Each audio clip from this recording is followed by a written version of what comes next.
नमस्कार किसान साथियों, किसान भाइयों। आज की वीडियो में हम गेहूं में कल्ले बढ़ाने के चार बहुत ही आसान उपाय, चार बहुत ही आसान तरीके आज की वीडियो में हम आपके साथ शेयर करने वाले हैं।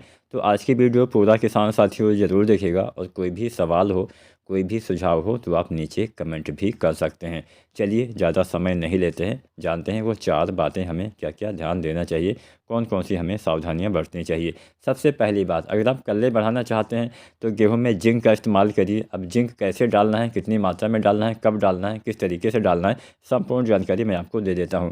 अब गेहूं की फसल में जिंक का इस्तेमाल आप दो तरह से कर सकते हैं। पहला और आसान तरीका, आप मिट्टी में बुआई करके इसका इस्तेमाल करें। दूसरा तरीका होता है पत्तियों के ऊपर छिड़काव विधि से इसका इस्तेमाल करें। सबसे पहले हम मिट्टी में इस्तेमाल करने वाला तरीका आपको बताते हैं। तो जिंक का इस्तेमाल आपको मिट्टी में कब करना चाहिए, क्योंकि हम बुआई के समय डीएपी खाद डालते हैं जिसमें फास्फोरस होता है, या फिर हम एसएसपी डालते हैं या एनपीके डालते हैं, तो इन सभी में फास्फोरस पाया जाता है। और फास्फोरस वाली किसी भी खाद के साथ हमें जिंक मिला के देना नहीं होता है। तो इसीलिए जब हम पहली सिंचाई करते हैं तो हमें वहाँ पे जिंक का इस्तेमाल करना चाहिए। पहले पानी पे हम जिंक का इस्तेमाल कर सकते हैं। तो जो 33% वाली जिंक सल्फेट आती है, अब जिंक की कमी से होता क्या है, जिंक की कमी से पौधे की बढ़वार, पौधे की ग्रोथ रुक जाती है, पीलापन आ जाता है, मतलब पौधे बढ़ नहीं पाते हैं, अच्छे कल्ले नहीं आ पाते हैं। जिंक डालते हैं तो पौधे अच्छे से भोजन बनाते हैं, फसल में चमक आती है, हरियाली आती है, ग्रोथ कल्ले का विकास अच्छे से हो पाता है। तो जिंक जो 33% वाली आती है, आपको अगर आप इसका इस्तेमाल करना चाहते हैं तो 33% वाले जिंक आपको डालना होता है लगभग 5 से लेकर 7 किलो के आसपास। 5, 6 या 7 किलो तक आप 33% वाले जिंक सल्फेट का इस्तेमाल कर सकते हैं। या फिर अगर आप इसका इस्तेमाल नहीं करना चाहते हैं तो आप जो 21% वाले जिंक सल्फेट आती है, इसका भी इस्तेमाल आप कर सकते हैं। 21% वाले जिंक कितना आपको डालना है, इसका इस्तेमाल आपको करना है लगभग, आपको इसका इस्तेमाल 8 से 10 किलो के हिसाब से करना होता है। तो यहाँ पे दोनों में से कोई एक जिंक का इस्तेमाल आपको करना होता है। अब जब आप जिंक का इस्तेमाल करते हैं तो दूसरे नंबर पे हमने रखा है यूरिया।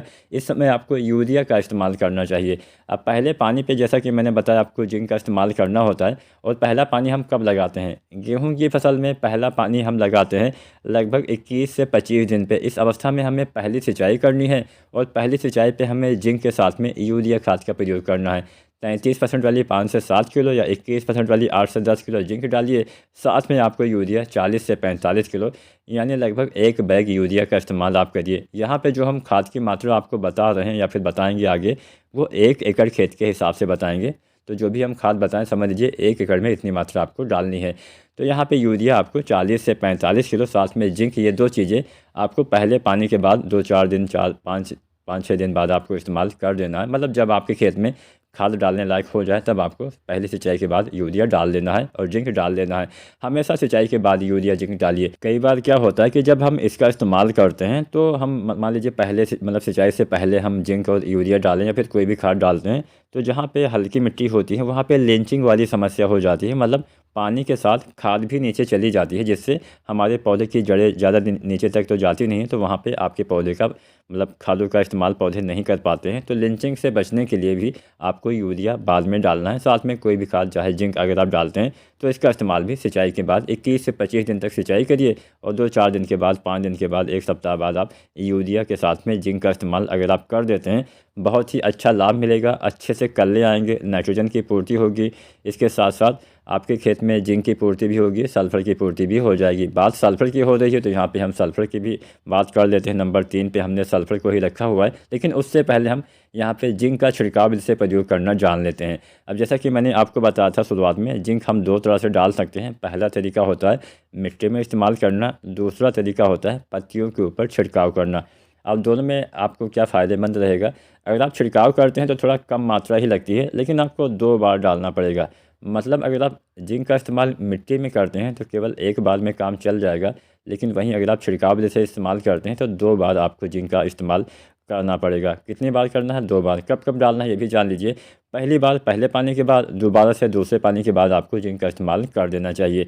तो यहाँ पे मान के चलिए पहली बार आप 25 से 30 या 35 दिन पे जिंक का इस्तेमाल करिए, और दूसरी बार वही जब दूसरा पानी लगाते हैं या फिर 20-25 दिन के बाद दोबारा से बाली आने से पहले तक आपको इस्तेमाल कर देना है, अच्छा लाभ मिलेगा। अब यहाँ पे कितनी मात्रा में कौन सा जिंक डालना है, यही जिंक जो आप मिट्टी में इस्तेमाल करते हैं, इसका आप छिड़काव विधि से भी प्रयोग कर सकते हैं। अगर आप 33% वाला जिंक छिड़काव विधि से प्रयोग करते हैं तो 700 ग्राम या फिर 750 ग्राम मात्रा आपको लेना है। इतनी मात्रा 1 एकड़ खेत के लिए पर्याप्त रहने वाली है। तो पहली चीज़ तो होगी 750 ग्राम या 700 ग्राम 33% वाला जिंक सल्फेट, या फिर आप जो 21% वाला जिंक आता है इसका भी छिड़काव विधि से प्रयोग कर सकते हैं। अगर आप 21% वाला जिंक डालना चाहते हैं तो लगभग 1 किलो मात्रा आपको लेनी है। दोनों में से कोई एक जिंक लेना है। आप केवल सिंगल जिंक का छिड़काव नहीं करना है, इस बात का भी किसान साथियों आपको ध्यान रखना है। अगर आप सिंगल जिंक डालेंगे तो पत्तियाँ जल सकती हैं। तो जिंक के साथ आपको 1 या 2 किलो या 2.5 किलो 3 किलो तक आप दानेदार यूरिया मिला के, मतलब घोलने के बाद, मिलाने के बाद इसके साथ आप इस्तेमाल करिए तो अच्छा लाभ मिलता है। अगर मान लीजिए आप यूरिया नहीं डालना चाहते हैं तो आप बुझे हुए चूने का पानी भी इस्तेमाल कर सकते हैं। तो चाहे आप दानेदार यूरिया मिला लीजिए 1, 2 या 3 किलो, और चाहे आप बुझे हुए चूने का पानी मिला लीजिए। साथ में जिंक को मिलाने के बाद आपको इसका छिड़काव कर देना है। पहला छिड़काव 25, 30 या 35 दिन पे, और दूसरा छिड़काव फिर से 20 या 25 दिन के बाद करेंगे। तो जिंक की पूर्ति इस विधि से भी आप कर सकते हैं। दोनों बार इतनी मात्रा का ही इस्तेमाल करना है।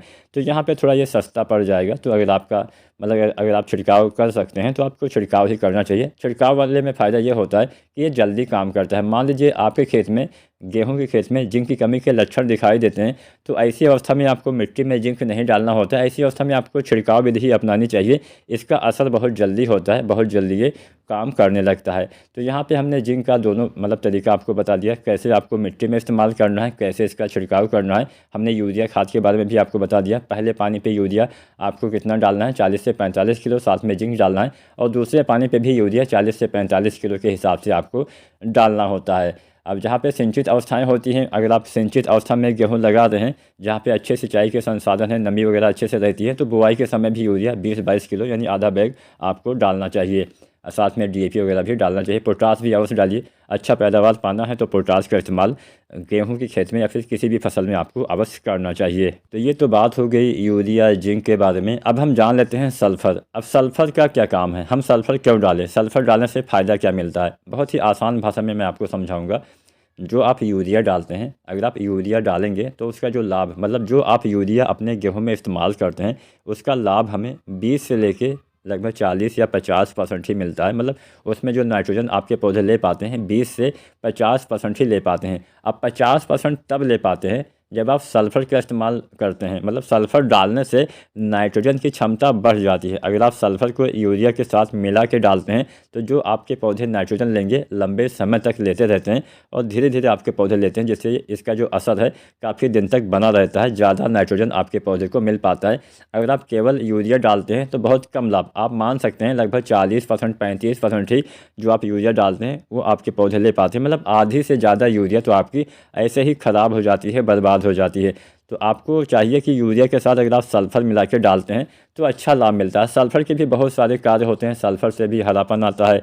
सल्फ़र से क्या होता है कि सल्फ़र की कमी से जो किसी भी फसल में जो नई पत्तियां निकलती है, अगर गेहूं में बात की जाए तो नई पत्तियों में आपको अगर पीलापन दिखता है तो सल्फ़र की कमी से नई पत्तियों में अक्सर पीलापन आपको देखने को मिलता है। तो सल्फ़र भी आप जो यूरिया डालते हैं साथ में जिंक डालते हैं, हालांकि जिंक सल्फेट में कुछ मात्रा में सल्फ़र पाया जरूर जाता है लेकिन उतना ज़्यादा नहीं होता है, तो सल्फ़र आपको अलग से डालना चाहिए। जो सल्फ़र आता है 90% वाला या 80% वाला, तो उसकी आपको 4 या 5 किलो मात्रा आपको इस्तेमाल करना होता है। इतनी मात्रा 1 एकड़ खेत के लिए किसान साथियों पर्याप्त रहने वाली है। तो सल्फ़र के साथ यूरिया और जिंक आपको पहले पानी के बाद डाल देना है।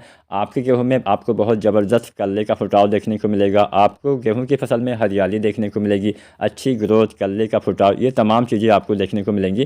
तो यूरिया, जिंक और सल्फ़र आपको पहले पानी के बाद ये 3 खादें डाल देनी है। नंबर 4 पे हमने सिंचाई ही रखा हुआ है, क्योंकि जैसे हम खादों का इस्तेमाल करते हैं उसी तरह से सिंचाई भी काफ़ी आवश्यक होती है। जो हम पहला पानी गेहूँ में लगाते हैं वो हमारी गेहूँ की फसल के लिए काफ़ी महत्वपूर्ण माना जाता है। क्यों महत्वपूर्ण माना जाता है? क्योंकि जो पहला पानी होता है हम लगाते हैं जड़ अवस्था, क्राउन स्टेज उसको आप बोल सकते हैं। उस समय क्या होता है कि जो जड़ें होती है, जैसे क्राउन होता है, जैसे मुकुट होता है, उस तरह से फैलती है। मतलब जड़ों का फैलाव जो है वो 20-25 दिन पे स्टार्ट होता है। इसीलिए हम इस अवस्था में सिंचाई करते हैं, लेकिन हल्की हल्की सिंचाई करते हैं। 1-2 बात ध्यान रखना है, बस हल्का पानी लगाना है, ज़्यादा पानी भरना नहीं है। अगर आप ज़्यादा पानी पहला भर देंगे तो नुकसान होता है। क्या नुकसान होता है? सबसे ज़्यादा नुकसान जड़ों का ही होता है।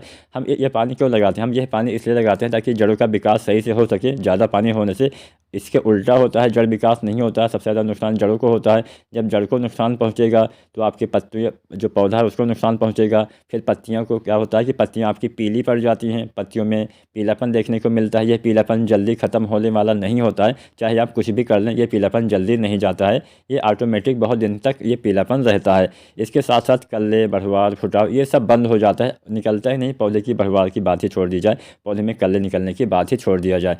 तो अगर आप ज़्यादा पानी लगाते हैं तो बहुत नुकसान होता है। तो पहला पानी 21-25 दिन पर लगाइए, लेकिन हल्का हल्का सिंचाई करेंगे तो ही लाभ मिलेगा। तो ये बस कुछ बातें आपको ध्यान रखना है। सिंचाई समय से करिए, समय से खादों का इस्तेमाल करिए, तो अच्छे कल्ले स्वाभाविक रूप से आपके आने वाले हैं। वीडियो जानकारी पसंद हो तो लाइक ज़रूर करें।